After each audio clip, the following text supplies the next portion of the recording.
Well, good morning, party people. You have Brent Ozar here, and today I'm going to be taking your questions about the closure of PASS, the Professional Association for SQL Server. 2020 comes to a close with, it's not closing yet, but still going out with a bang, and something that happened yesterday was that the Professional Association for SQL Server closed its doors due to financial issues, millions of dollars in debt, due to future hotel commitments going forward with the coronavirus. Obviously, it's going to be tough to fulfill those, and their virtual summit didn't work out financially in the way that they needed it to. My own personal thoughts about it first, I guess, when I was in Iceland when the coronavirus stuff really started coming to a head, and when I came back to the United States, like on the flights and planning and all that, all I could think of was knowing what little I know about past pandemics, that it was going to be 2 solid years before the world got back to normal, that we would be living at home for the next 2 years. And that meant that I needed to get good at streaming, doing all kinds of recorded type stuff, coming directly to y'all quickly whenever I wanted. Now I can't do this live here in Mexico. I don't have great bandwidth. But at the same time, I was also like, oh, our professional organization is kind of doomed. I didn't have an answer, but that company, because there's a for-profit company behind it, there's a not-for-profit shell and then a for-profit company at the center. That for-profit company needed millions of dollars of cash a year in order to survive. And we as a professional group, we didn't have a way to generate that kind of money. I mean, it just didn't make sense for everyone in the community to send in $2,000, $3,000, $4,000 cash a year and then not get anything back from it that you couldn't get from YouTube or any number of blogs, and there's so many of us who just give back directly all the time. So I knew it was going to be tough. I obviously none of us knew when the other shoe was going to drop, when it was actually going to hit, but pretty much the instant that the virtual summit finished, PASS didn't have any revenue coming in going forward. The vendor partners who had advertised were looking at it going, it doesn't make sense for us to continue to contribute with advertising when the experience for partners wasn't that good at the virtual summit. It wasn't anything that they can't get by running their own webcasts. I run webcasts with companies like Quest, Idera, Pure Storage has one coming up, where we routinely get 1,000 to 3,000 registrations, and people can drop in at a time that's convenient for them. The recordings are published. It's tough to justify why would you spend $1,000 at a virtual conference and then go sit in a sponsor's booth. So it was all kind of weird. So obviously it's really early in. Nobody has answers yet for what the organization is going to do. They're going through bankruptcy and they're going to have to sell their assets. Nobody's said anything about where that auction or where those sales will take place. But obviously you can think about the organization's assets as its membership list, its archives of past events, all of its videos, which that gets a little tricky because it's right now, same thing with the site. The site is all hosted in things that other people may not find convenient. The company used to have, the for-profit company had a few full-time web developers, and if you wanted to maintain that level of the site, you would probably be looking at either re-platforming it to something else or else hiring full-time web developers, and I don't think that that's something that the community is likely to do. It's easy to say just open source everything, but it wasn't necessarily written in something that was open source friendly. Like there was a whole political brouhaha about that. So with all that in mind, I said I'd take your questions over in my poll gab room here, take your most highly voted questions. And so let's go through those and see what y'all come up with. So first is Ian. Ian says, Brent, as someone who has been quite vocal and opinionated in the past around the PASS community, what would an ideal organization look like to you that would fill the void that PASS leaves behind? Fill the void that PASS leaves behind. That's interesting. So PASS had a for-profit annual get-together where they and I say for-profit in that the annual summit that moved around from place to place had 3,000-4,000 people come to it. It costs a lot of money to put on that kind of event. It generated money. Goodness. It generated money, but at the same time, I have asthma, for those of you who aren't regulars on the stream.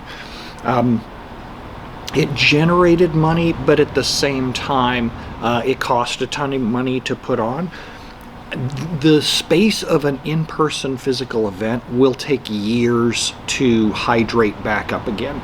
So in the meantime, I think the thing that'll take its place is just SQL Saturdays. Now, granted, right now, SQL Saturday is a brand that's owned by PASS.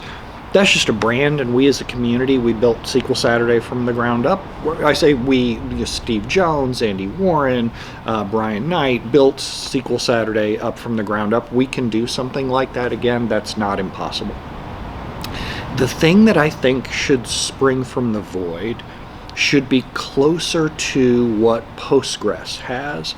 Postgres has a not-for-profit foundation, and then it's easy for people to contribute things to that foundation, be it scripts, blog post archives, videos.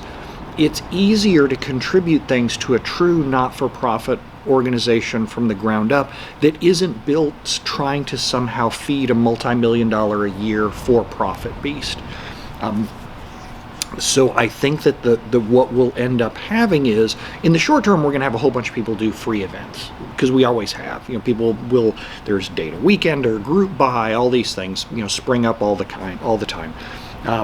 But I think that there will be a larger not-for-profit foundation where people will find it easier to host their script repos.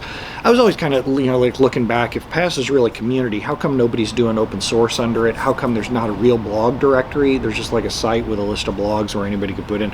There's no syndication. There was no central place to plan webcasts out. There was just kind of haphazard people using Meetup and things like that. So that's where I think it'll go. But I think it's going to take 5 years before we get there, before there's one not-for-profit central organization that most of the SQL Server community defaults to.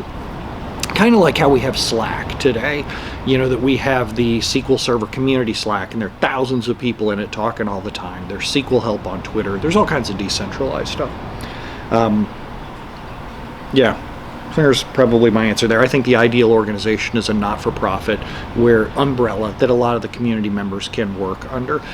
And I know that the people who are active in this community have a lot of passionate feelings about what they believe should be included.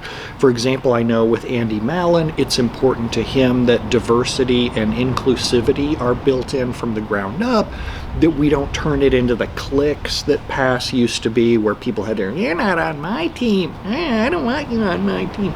And I think I agree with him that you don't want a divisive community built from the ground up. I know there was already one effort to replace PASS, and it was really funny because the person goes, I'm tired of the secret community and all these cliques in PASS. I'm going to start a new one. If you want to be involved, direct message me privately. And I was like, did you hear what you just said?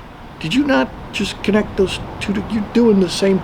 So you work in the light would be one of the pieces of advice I would give. Next up, Aylin. Good to see you. Aylin says, hi, Brent. Any info on what's going to happen with all the free videos from the PASS YouTube channel? They were free for a good while, and they were a valuable resource for many of us. Appreciate your thoughts. So the copywriting on it is going to be kind of tricky. The ones that are archived from PASS events, like the PASS Summit, that's going to get a little tricky because technically PASS owns those. When you signed speaker agreements, PASS owned the recordings. Now, you could do things with them too, but if someone came in and tried to copy all of the recordings, it presents a problem for whatever organization buys parts of PASS's assets afterwards, because it's possible that someone could buy the YouTube channel thinking it's worth something. I don't think that makes sense right now. I've seen the numbers on PASS's YouTube channel. It's just not there. And I don't say that insultingly. I just mean they never really put focus into marketing it. They didn't SEO it, so it just doesn't have a lot of value. It's possible that whoever buys that, if they're misled about the value and they think that it's worth something, that they could go after people who copied the videos. So that just makes it really tricky. I think the smart thing legally to do is if there's a video of you, if there's a video of your session, you stand a lot better chance of being able to download that and then rebroadcast it on your own YouTube channel. That's obviously not feasible, though, given the hundreds of people who presented at past events over the years. There are other channels, like the Past DBA Fundamentals channel is very vibrant. The Past DBA Fundamentals channel, speakers don't sign anything when they go to present. If someone downloaded all the contents of channels like that and then re-uploaded it again under a different YouTube channel, they would probably be on better legal footing. I would doubt that the official stance from Past, they simply can't tell people, hey, go rip off our YouTube channel, because anybody who's on like the board of directors, they have to be looking out for the corporation. And if the corporation's going to sell its assets to fulfill the millions of dollars of debt that they have, they can't say, hey, everyone, please steal our assets. That just doesn't, they can get in trouble for that. So me, because I'm not on the board of directors and I can say anything that I want, I'd be like, yo, go rip off the Past YouTube channels and go upload them under a separate channel. Somebody will kick my rear end for that, and I just don't really care. Next up, Vermoon says, hello, Brent, 2 questions. That's not how this works. You get 1 question. Do you think there will be a new Seattle Pass-based SQL Server like the Pass Summit with a relatively tight connection to the SQL Server team at Microsoft? And I'll come back to the second question. Not for years, obviously, because who in their right mind would travel during a Oh, wait, here I am. I mean, obviously, travel during a pandemic can make sense if you go to the right places. Like I'm in Cabo San Lucas, Mexico. You see how empty it is around me. That's not just because I'm here at the butt crack of dawn, but also because they're capped at like 40% hotel occupancy. They're putting all these measures into place. Masks are mandatory at the hotel. Yeah, I'm not wearing a mask, but it's because I get up at the butt crack of dawn. I have a mask here right behind you, and as soon as the filming is over, I also have disinfectant, and I have more disinfectant over there, and I clean the entire table to make sure I don't screw anybody. But yeah, so I don't, even when vaccines come out widely in 2020, you probably remember from attending conferences before that you have to plan things far out in advance, whether you're an attendee or a conference organizer. So it's going to be years before that kicks back into swing. I think it's much more likely to see something more ad hoc like a SQL Saturday pop up in the Seattle area. And as more people are vaccinated, there will be a groundswell of people who are desperate for social connections again, who want to see each other in the SQL family.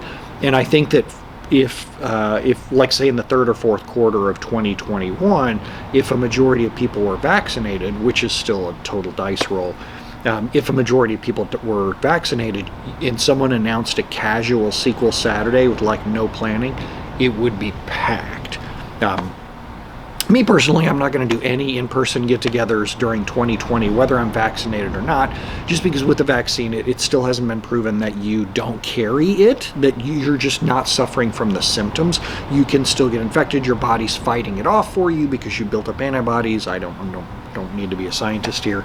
But that if I'm transmitting it, it's a long story.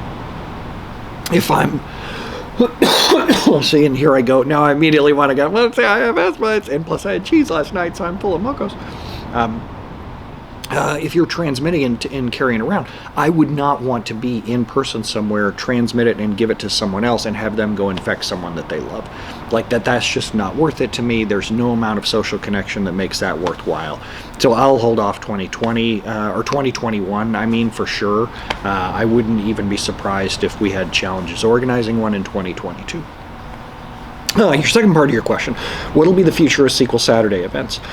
Because they're technically owned by Pass, the organization has to be diligent about selling off any assets in order to pay the millions of dollars of debt that they have. So it doesn't really make a lot of sense for someone to buy that at $1 million or more when the community is able to reorganize around a new name if you just get consensus around that name.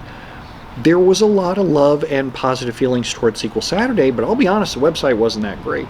The Pass had kind of let that website languish, and it didn't have things that you couldn't get from places like Sessionize. Yeah, it was a brand name that the community could rally around, but even with the logos on the brand name, I don't think it ever had the strong personal connection that would be worth $1 million. I just don't see an organization spending that. If they get those assets at a fire sale, then maybe, if somebody could probably pick it up for like $100,000-200,000, then you might see a big vendor like a Quest or an Idera or a Redgate trying to pick it up and give it back to the community. But otherwise, plus it was never open sourced. All the website plumbing was never open source, despite repeated community cries to do so. I get the feeling that if we got it today, that if we open sourced it today, it would require more work to build it back into something that the community wants again, as opposed to just starting again from scratch, writing up a set of specs and having a bunch of folks go to town on it. But obviously the spirit will continue. The spirit clearly wins, or did a great job. We were very passionate around running conferences all over the world for free. And I think that's also something that will thrive when when we don't have a for-profit company ignoring any of the free events.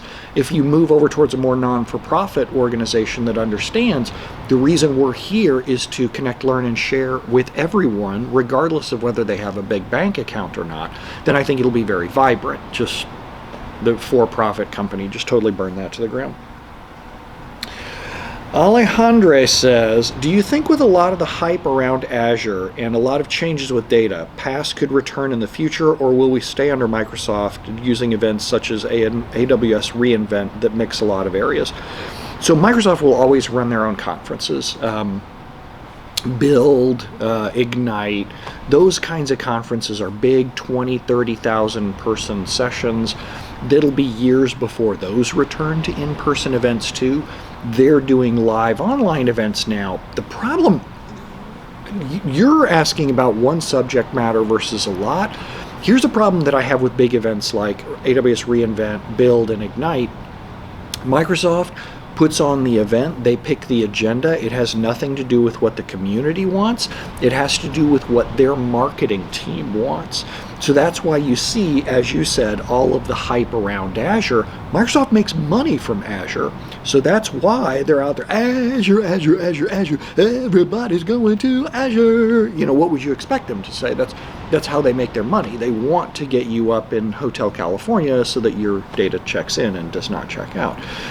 That's what they want. Now, that isn't necessarily what the community needs. Continuously, as I go through doing training classes and public webcasts, I'm like, okay, we'll take a quick poll here, show of hands, how many people are completely in the cloud, partially in the cloud, completely on premises. And over again, it's like 70, 80, 90% of the crowd is either completely on premises or only partially up in the cloud. I guess, absolutely, the cloud should have all the hype in the world, but I don't want to go to an event that's completely run by marketing, regardless of whether it's just SQL Server or whether it's lots of topics. I don't think I'm alone. I think people are tired of getting the webcast. Oh my God, you can get the all spam webcast from any number of big vendors at any time, and that just, when it's all spam and no community, that just doesn't work for me.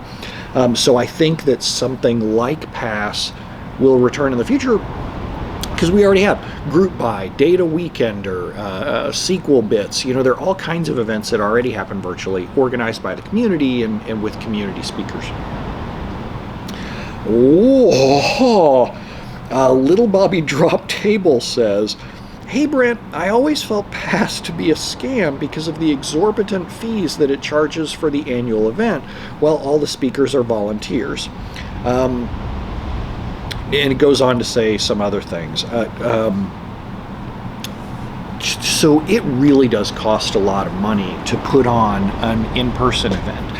If you want to reserve, and I'll tell you a story from an event that I was at in Vegas. I was at a private conference in Vegas, and I was teaching an all-day workshop, and they took the coffee away at like 10 a.m. And I said to the organizers, I said, hey, my room ran out of coffee. Can you bring more? And they're like, no, we don't provide coffee here past 10 a.m. And I was like, good to know. So I pulled one of the event staff aside and I said, hey, what would it cost to continue to put coffee in the room? You know, like I'm a company, I'll pay for it. It's my attendees.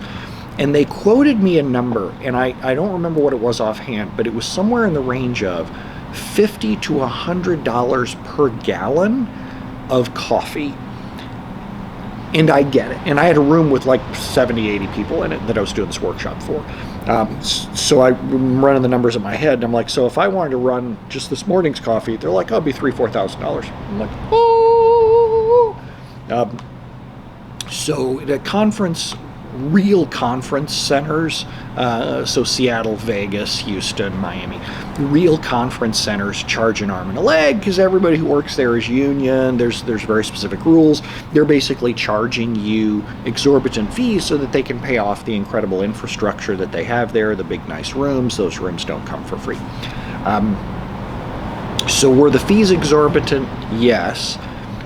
If you compare them to a conference like reInvent, AWS reInvent, or Microsoft Build or Microsoft Azure, was PASS more expensive? Yes, but that's because events like AWS reInvent, Microsoft Build, Microsoft Ignite, those are run by marketing teams at these giant companies. They have budgets, and if they need to, they can lose money on the event in order to promote the product that they're selling. And PASS couldn't afford to do that, you know, and most conferences can't. So I think it was exorbitant, and I think it was too exorbitant. Every year PASS kept raising their fees, and they kept dropping the product that they did. Like they would take away breakfast, they would take away, but really horrible lunch and food. So I think they were trying to take too much money off the table in order to support that for-profit management company that was eating up millions of dollars a year. But I don't think that you're ever going to see in the SQL Server community a multi-day, truly inexpensive event in the United States. You do see it in Europe, where like SQL Bits does a phenomenal job. My favorite conference, just amazing conference. The folks at SQL Bits do an amazing job of finding venues that are affordable, cutting costs in all kinds of interesting ways, not doing it at hotels so that they don't have to contract with giant hotel commitments. It's possible that an event like that would come back to the States, but I think that it's going to take somebody with a lot of creativity and drive. I'm not that person. I'm not going to go do that. James says, what will happen to SQL Saturdays? We kind of covered that. Woo boy. Zach says, with many of the directors at large leaving, it comes no surprise as PASS is closing. For example, Mindy Kernet left because she had noted morally wrong decisions. As an expert in the field who we respect, there's your first mistake, can you share anything? I know you won't resort to gossip, and I trust your insight. So they published so the background that Zach's referring to is 3 members of the board of directors quit right before, or like 2 weeks before this announcement was made. Something else that's odd, though, is the last meeting minutes just got published for the last board of directors meeting before all this went down. It was in December. And the board directors who resigned were at that vote where the board of directors voted to close the organization. They were there, and they voted yes. They voted that the organization should be closed. And then they quit afterwards. So I don't know what it was that was morally wrong. And I wouldn't even speculate. I respect everybody on the board. Every one of them are volunteers that I respect deeply, who worked hard trying to save something that was really, frankly, doomed in March. The instant March hit, there was no way that a for-profit company using a not-for-profit event as a front was going to be able to save itself. So there was a really bad situation. There was a rock and a hard place. There wasn't a lot that they could do. I am sure that well-meaning people probably said, can we just give all the stuff away for free? Can we just give away SQL Saturday? Can we just give away our YouTube channels? But the reality is when you're an organization, you can't give away assets when you've signed legal contracts with people that you're on the hook for millions of dollars. Everything about it is rough when you go read the meeting minutes. It's easy to sit back in the cheap seats afterwards and go, well, you never should have signed years of contracts with hotels. Well, you never should have gotten in bed with a for-profit management company that only had one client. Seriously, how many warning bells does that set off? But the reality is the PASS was made up of a volunteer board of directors that kept changing every year or two. A lot of people that I respect went into those positions and found themselves unable to make a difference. If I had to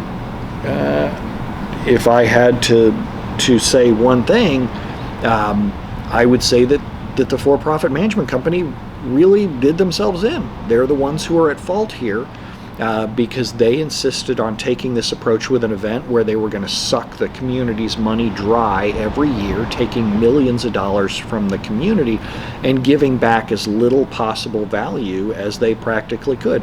I have a lot of respect for the board of directors. I don't have one single ounce of respect for the for-profit management company that basically used PASS as a front to drain the community dry.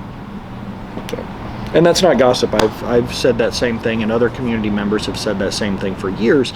It was just, we were in a tough position, the community, because if you said anything negative about what was happening, you're anti-community. And I'm like, no, I'm very pro-community. I want the community to be able to connect, learn, and share with each other. We're volunteer speakers trying to help each other. And yet there was this company trying to take money right out of the middle. I'm like, it's just draining. But that's fixed now, I suppose. Wow. Pass Lover said, what were your top 5 moments at Summit?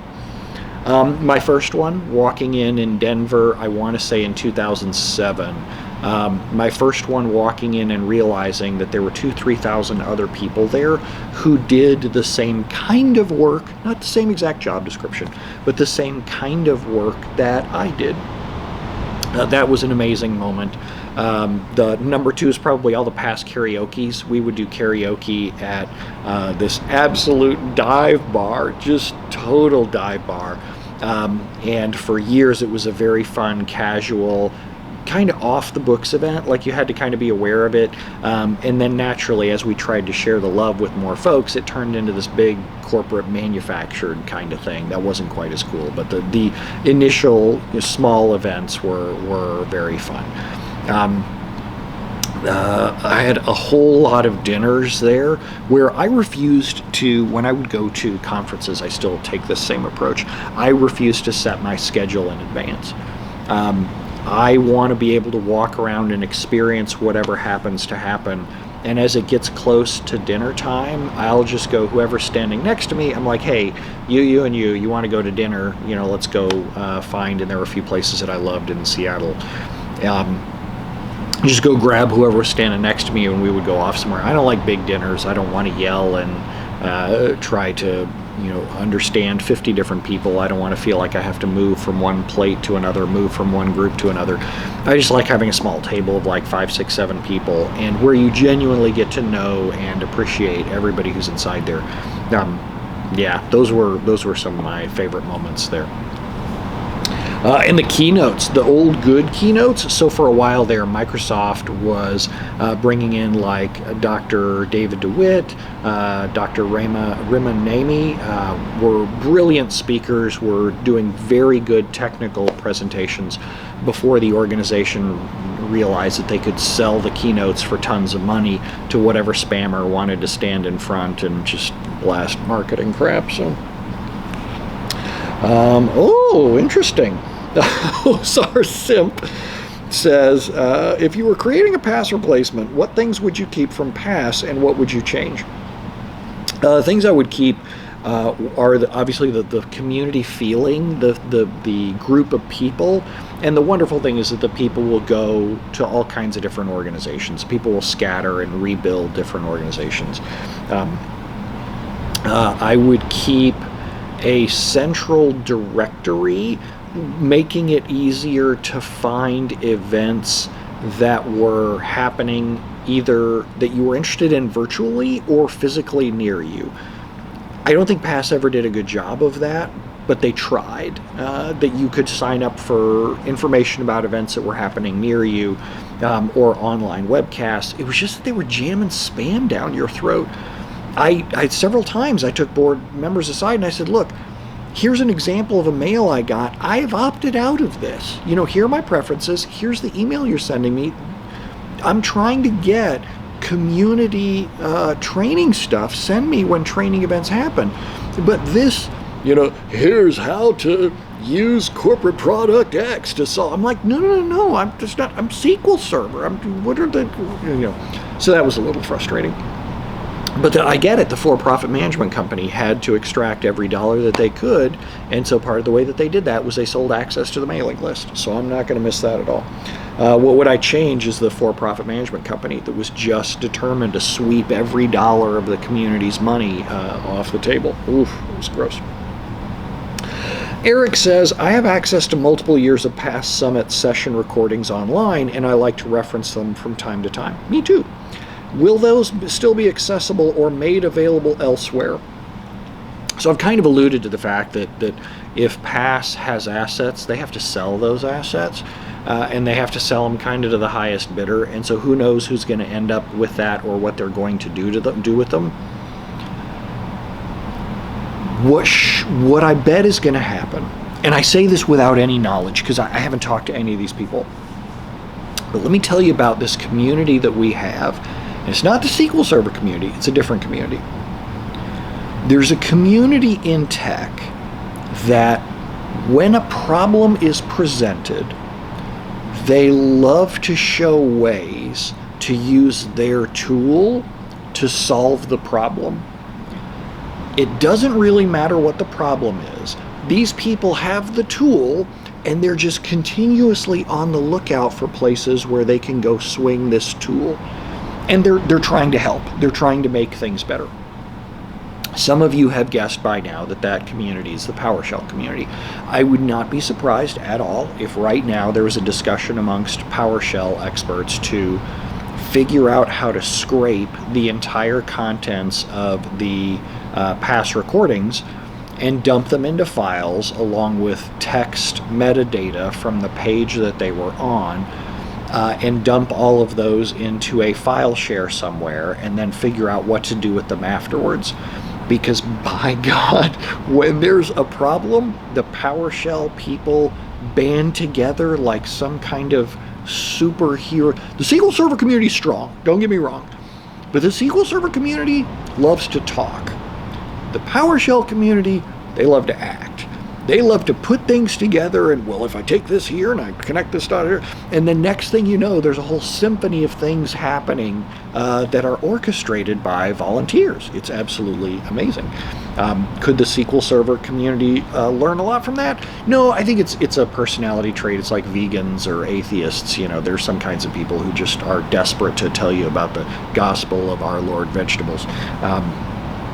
I love the PowerShell community. I have so much respect for what they do. I don't use PowerShell personally, but it's not that I don't admire it, it's that I just don't use it for my own job, for the stuff that I do. But I love that. You always see that trend amongst the PowerShell community. So I'm sure by right now, they are fixing that problem. And I think that's People are very freaked out.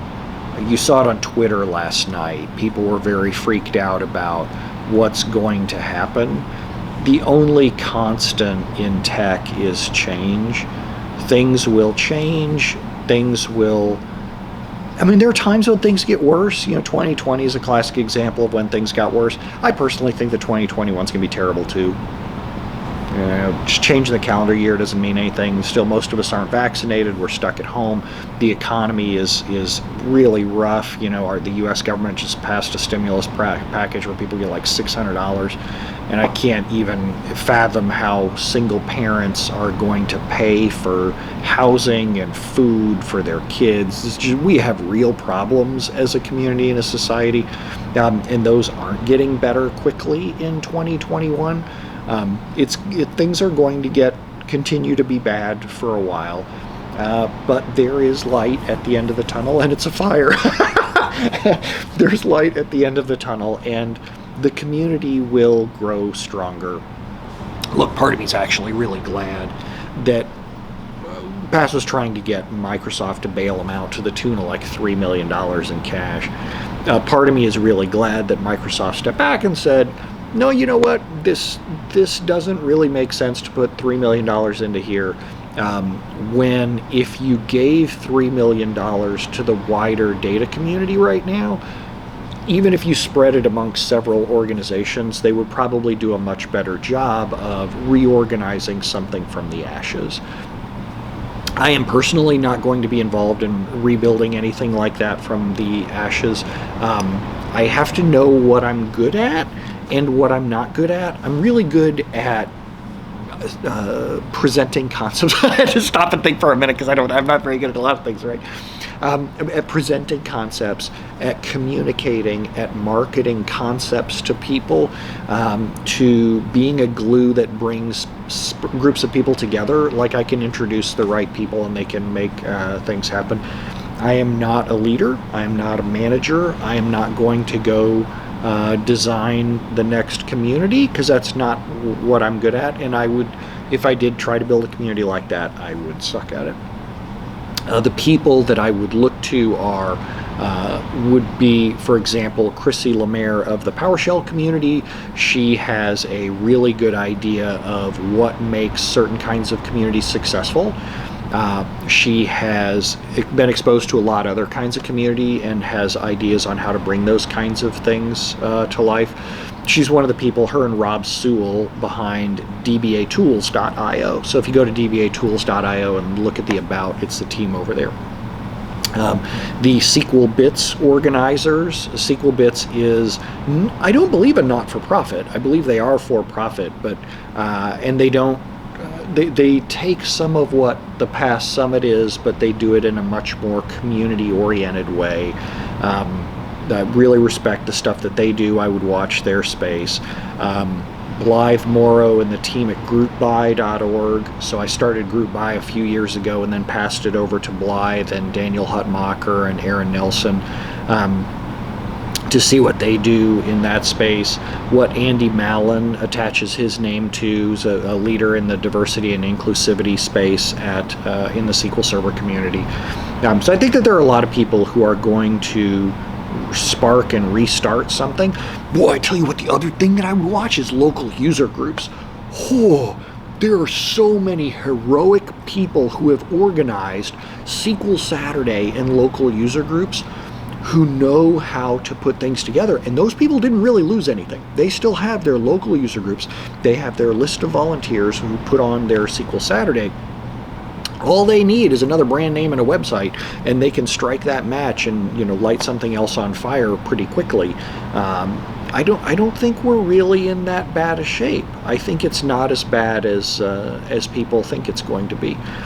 So I have a lot of hope for what arises from the ashes here. I'm much more concerned about just society and what we do for the general public, hospitality workers, healthcare workers through the year of 2021. Those are the people that I think really need the attention and care. That's it. I had no idea what I was going to talk about this morning when I just figured I'd go look and see whatever y'all put in here and go from there. I'll upload this to YouTube now, and it takes about a metric year and a half, given that I'm down here in Mexico, and see how it goes. Stay safe, stay healthy, wash your hands, wear a mask for the love of God. I don't care what it makes you look like, just shut up and put it on your face. I'm tired of hearing what comes out of your mouth. I get kind of passionate about that. That's about it. It's the end of my soapbox. Have a great New Year, folks. Take care.